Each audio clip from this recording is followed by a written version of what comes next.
now it wants to respect its own judgments. Balco was referred to Justice Shah. And that part of that Balco where it says you can't even file a suit in India is contrary to 7 judges bench, way back, I think, 1960, which said if no remedy, suit is your remedy. Assets are in India and I'll go to London to ask the arbitral award or arbitral tribunal to make an international interim order, which can't be enforced in India. Then what for is that? Therefore, we had suggested it's time for us, we may even separate the 2 acts, maybe put them into the same, but make them 2 separate acts, one for international, one for domestic, so that one doesn't look at one to the other. Therefore, the difficulty today is the statute is not made by people, unfortunately, who are actually doing the arbitration. So the first time I thought the government took that initiative to go to our people who are doing arbitration to look at this. I don't know what will be the ultimate law that will face the new Amendment Act. But whatever we do, then the question would be the role of the honorable judges must be to ensure that the iron out decreases, not that they can complicate it further. And every time saw pipe comes before us, I don't think saw pipe on the facts of the case was really wrongly decided. Nobody wants to read those facts. But for left, right, and center, whether it applies or not, we bring saw pipe into it. Therefore, it's time for us to have a judicial discipline. It's time for us that we must have within ourselves as lawyers principles on which we should assist the court. That is important today. We are not assisting the honorable judges, in my humble submission, with all respect to everybody, in the manner which we should. And unfortunately, they don't want to listen to us also many times when we want to assist them also. So the time is that we both must sit down between ourselves. Law minister is not going to do anything. And introspect and see how do we lay down principles that we look at it. Therefore, we need to look at 16, we need to look at 34, we need to bring international arbitration apart from it. And yes, Justice Shah was right. In fact, he was the one who laid the foundation stone of the Delhi High Court's arbitration center, which is now an international arbitration center. And I remember when I told him it is going to be an international arbitration center, look at the decor that we have made. So he was surprised that why I was making that comment as the president of the bar. And I had said, if you want it to be really, then the decor must also be international. And I'm proud to tell you, he agreed with me, got it demolished, and today we actually have an arbitration center which you can equate to any international body.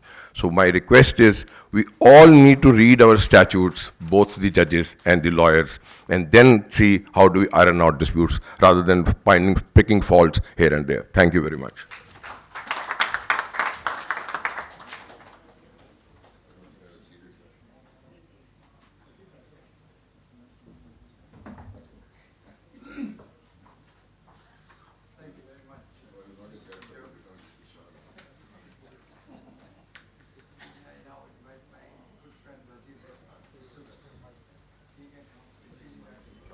Senior Advocate Mr. Rajiv Datta and a good friend to address us now. Thank you.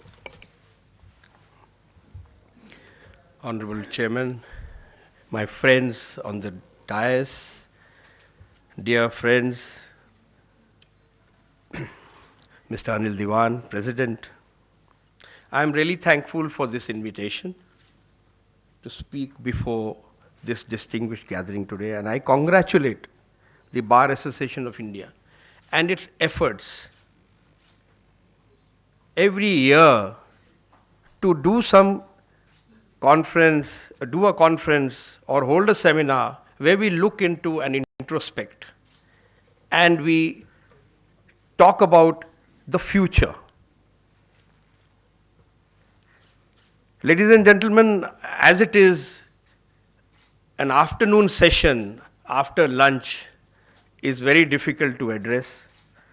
And now let me be very candid. As Justice Shah has already spoken to you, I don't think there is much that can be said because Justice Shah today is the fountain of the change that we want. Therefore, I will do a very simple thing, keeping time in mind. I have a written speech here, which all of you can access if you want to on my blog, rajivdatta.com. I will not go through it. He has said most of it.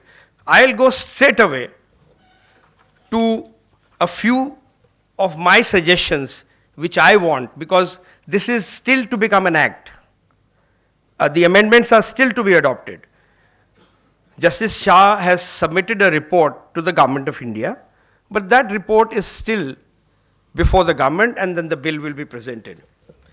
I would like to start straight away by something that was said by one of our leading luminaries in 2011. Fali Nariman, while addressing the LCIA annual arbitration lecture in New Delhi, said, "Salvaging arbitration in India is not just possible until 3 decisions of the Supreme Court are consigned to the dustbin of history." Ladies and gentlemen, the needful has been done. And those 3 decisions, out of them which were two of them, Bhatia International and Venture Global, have already been overruled by BALCO. As far as SAW pipe is concerned, let me also inform you, and I am sure most of you who are advocates and practicing, they all know about it. It's only for the students who probably will also gather all this information later on. Our Chief Justice, Justice Lodha, who addressed us yesterday, in a very, very challenging judgment, which is now discussed in almost all the foreign conferences that we attend, and that is Lal Mahal, where he has now candidly held and accepted that awards, foreign awards, will not be challenged in India. What I am going to do now is straight away, I will, without taking much time, refer to the suggestions that which I have, because as I said, this is still to become an act. Now the first one was the way ahead and effective suggestions.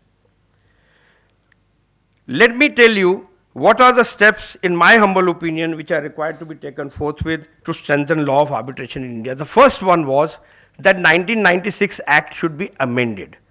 And I think you have heard in detail Justice Shah as to how copiously, with the help of many of us, and after discussion, as Mr. Chandyok said, for the first time it is felt that somebody has asked even the persons who are going to be catering to it as to what they feel is the change that they want. So the first suggestion was that we should amend the Act. Now the second suggestion which I have is, we have to keep in mind that in case of arbitration, and especially international commercial arbitration, we should stop experimenting and stop the practice of what we want arbitration to be, and rather adopt the practices which are prevailing all over the world. Mr. Chandyok just referred that UNCITRAL model has not been accepted as a whole. Let me, ladies and gentlemen, inform you that UNCITRAL is only a model. It was a model law. It is not as if it has to be accepted as a whole. In the entire world, the United Nations only made a comment that it is for you that we are putting it so that we have international commerce, the commerce in the world be united in this as to how the disputes are quickly decided. Now, my third suggestion is, now if the law is amended, and as I have said above, in my humble opinion, nothing is going to change on the ground, because as has been very often said, the first thing to remember is that arbitration is only as good as the arbitrators. And hence, the need to create condition for appointment of fair, independent, impartial, qualified and modern arbitrator is the need of the hour.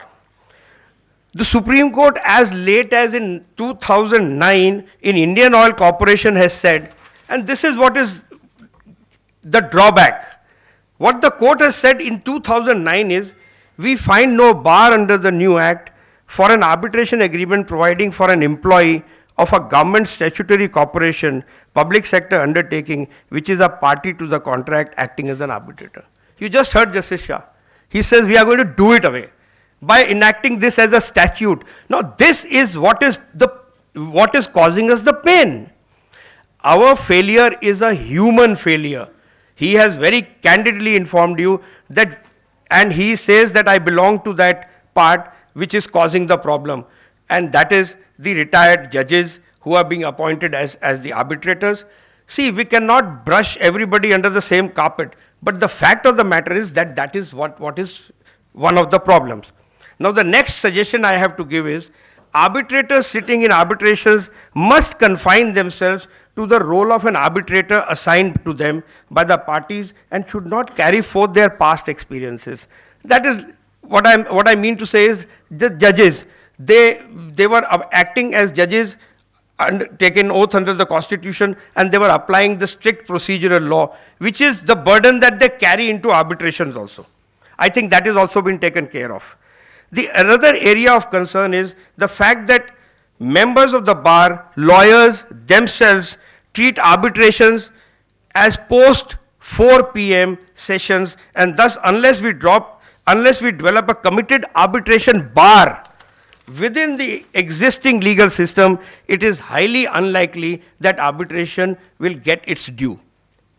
We are all familiar, ad hoc arbitrations, as we have just been informed, how they are conducted. Let me inform you, I have good experience of it. I have been a part of it. But once there is an arbitrator in front of you, and the arbitrator even passes an order, and that is the telling thing, he passes an order and does give you a copy. He doesn't give you a copy. You have to wait till the next session.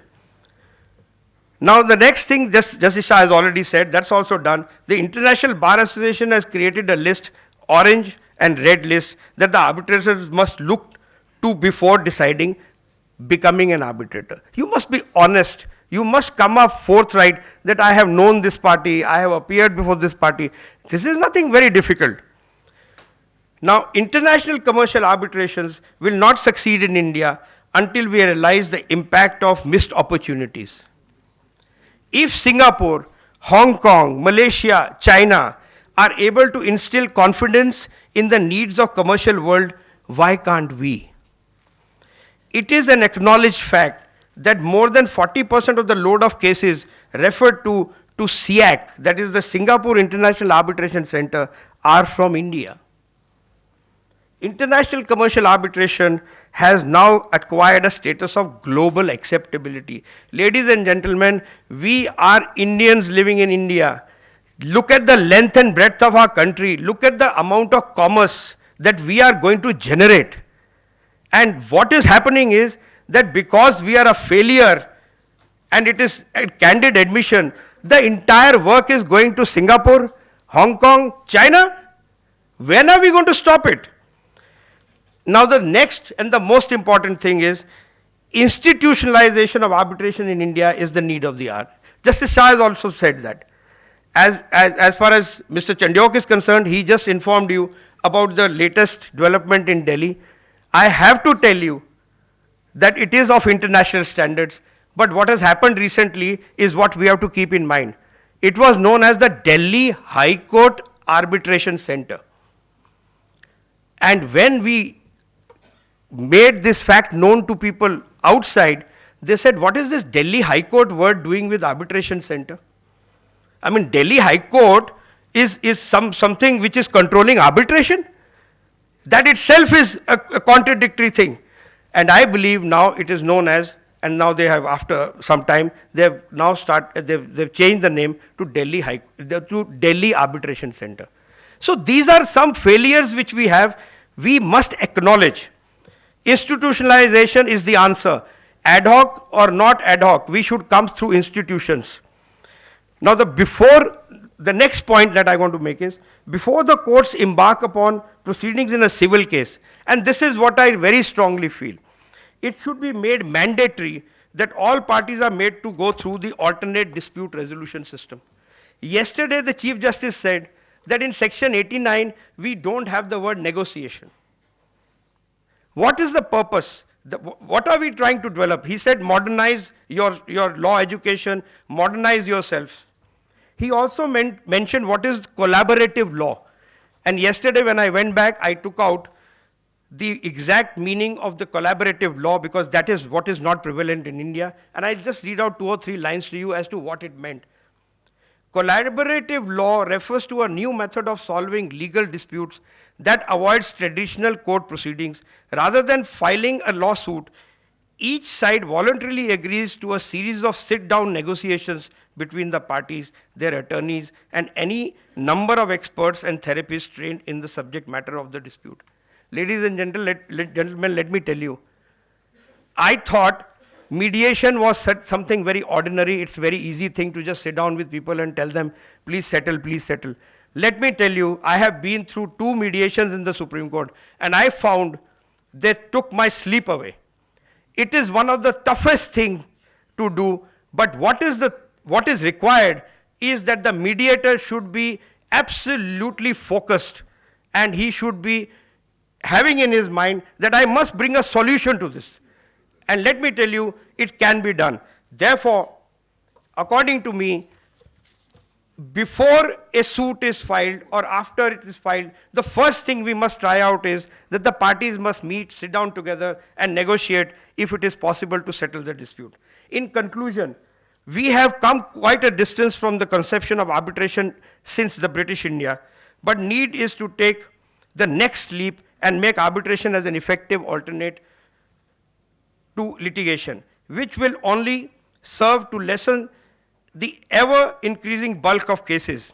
And let me, at the end, inform you, Justice Warren Burger, former Chief Justice of the Supreme Court of the United States of America, had lamented in his address to the American Bar Association, and I will conclude with that, the entire legal profession has become so mesmerized with the stimulation of the courtroom that we tend to forget that we ought to be healers of conflicts. For many claims, trials, adversarial contests must in time go the way of the ancient trial by battle and blood. That is what is happening. Our system is too costly, too painful. As healers of human conflicts, the obligation of the legal profession is to provide mechanisms that can produce an acceptable result in the shortest possible time with the shortest possible expense and the minimum of stress on the participants. That is what justice is all about. When we are going to the courts, we file cases and they go on for years. What we are forgetting is that there are 2 parties to whom even this delay is causing injustice. Thank you very much, ladies and gentlemen.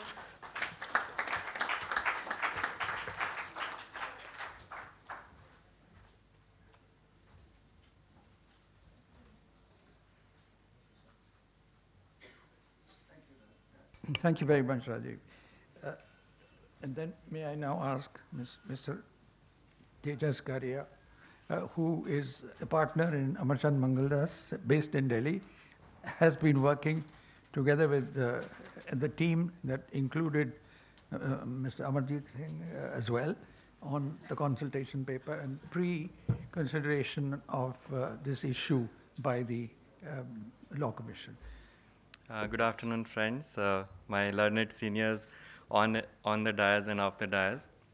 I'm very privileged to speak to you, all of you, on this topic of a roadmap of a world-class international arbitration in India. We have heard a lot about arbitrations and the problems about the arbitration, but what is the future of arbitration? I want to paint a positive picture in front of all of us that arbitration has been a system for so many years, and this act being nearly 2 decades old, it has worked in its own way. But what are the problems? We all know. We are the users of arbitrations for last so many years, and we have to find the solution our way. What are the problems and what are the solutions? It's all in our hand. As I see, there are 4 limbs to the entire process. One is the judicial framework, which includes the law and the courts. Second is the arbitrators. The arbitrators, the choice of arbitrators whom we all make. Third is the users, who are the parties and the lawyers who are going to use the system. And fourth and foremost, which is lacking, is the arbitral institutions. I was fortunate to be part of the deliberations before the Law Commission, and before Justice Shah, Justice Shah invited FICCI, SOCHM and CII, and I was representing CII before the Law Commission. we had a deliberation on a lot of issues which are concerning the arbitration world, and how we can come up with the solutions to those problems where we make the cost and time of the arbitration, which is the main concern, for which why would you go to alternative dispute resolution, is to save cost and the time, which is not the main benefit which we are getting out of the system which we are following.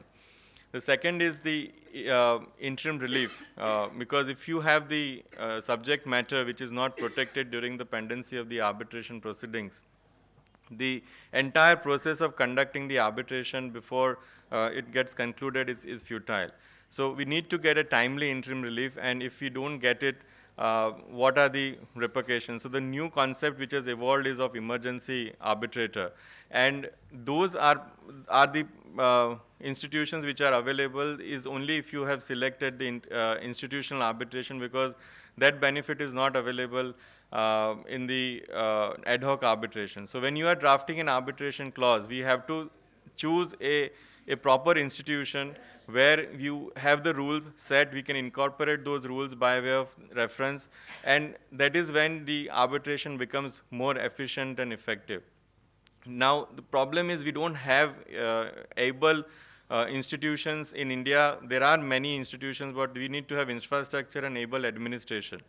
Infrastructure is not a problem in India. We have large infrastructures, but surprisingly to all of us, we are not having world-class institutions where they provide infrastructure and administration. You look at Singapore, London, much has been said before my learned friends, before my speech, and it becomes very difficult to be a last speaker before a valedictory sessions where much of the points have already been covered by all the distinguished speakers. But if you see the institutional arbitration in other countries, and we being part of it, the system, we see when we do the arbitrations as arbitrate in the India and outside India, we see a stark difference. And that is in the mindset of people.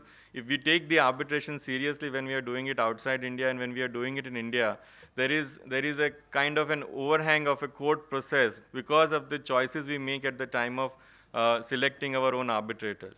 Yes, there is a time has come that we need to have young lawyers who are getting appointed as an arbitrator, and I'm fortunate to be getting appointed on so many tribunals now as an arbitrator. And that is the future. If we have, people are realizing that if they need the time and cost, because the cost is the aspect where even if you are regulating the cost at the time of appointment, we have seen the arbitrators who are uncomfortable when the courts are determining their fees. And that is not the right thing to do. But we have to also select the arbitrators who would understand who are interested in the institution of arbitration, who want to do service to the entire justice administration system and come up with an award in a timely manner.